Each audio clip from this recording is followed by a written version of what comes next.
उन बहनों के लिए जिनको सिलाई सीखने में दुश्वारी पेश आती है, सिलाई कोर्स स्टार्ट करने जा रहे हैं। इस कोर्स के ज़रिए बहुत सी बहनें सिलाई को आसानी से सीख सकती हैं और घर बैठे अच्छी खासी आमदन भी कमा सकती हैं। मुझे उम्मीद है इस कोर्स को करने के बाद आपकी सिलाई की तमाम मुश्किलात मुकम्मल तौर पर हल हो जाएंगी और आप एक अच्छी टेलर भी बन सकती हैं। यह कोर्स बिल्कुल फ्री है।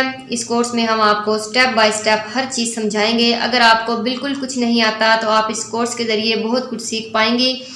मैं इस कोर्स में आपको सिलाई से रिलेटेड एक एक बारीकी बताऊंगी कि किस तरह आपने कपड़े को हैंडल करना है। चलें अब अपने कोर्स की तरफ चलते हैं। सिलाई में आपको जिन जिन चीज़ों की ज़रूरत होती है मैं आपको सबसे पहले उन चीज़ों के बारे में बताती हूँ। अगर आप इस कोर्स में सीरियस हैं तो आप ये चीज़ें जल्दी से बाज़ार से ख़रीद लें और इस कोर्स में शामिल हो। मेरे पास एक सीज़र है और 1 इंची स्टेप है और ये वाइट कलर में चाक है। वाइट चाक जो है वो हम इसलिए यूज़ करते हैं क्योंकि आप जो भी कलरफुल कपड़ा जो है वो इस्तेमाल करेंगी उस पर ये वाइट चाक जब हम निशान लगाते हैं तो ये वाज़िया तौर पर हमें नज़र आ जाए।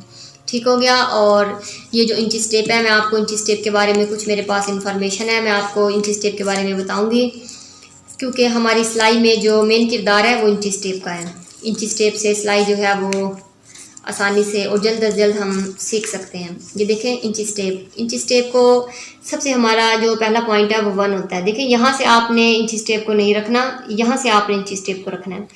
इधर वाले जो हमारे पॉइंट हैं वो 0 से स्टार्ट होते हैं। आपने इंची स्टेप को यहाँ से स्टार्ट करना है। उसके बाद आपने हमारा जो आधा गज़ होता है वो 18 पे होता है और हमारा जो 1 गज़ होता है वो 36 पे होता है। ये हमारा इंची स्टेप का हिसाब है। ठीक है, 36 का हमारा 1 गज़ होता है।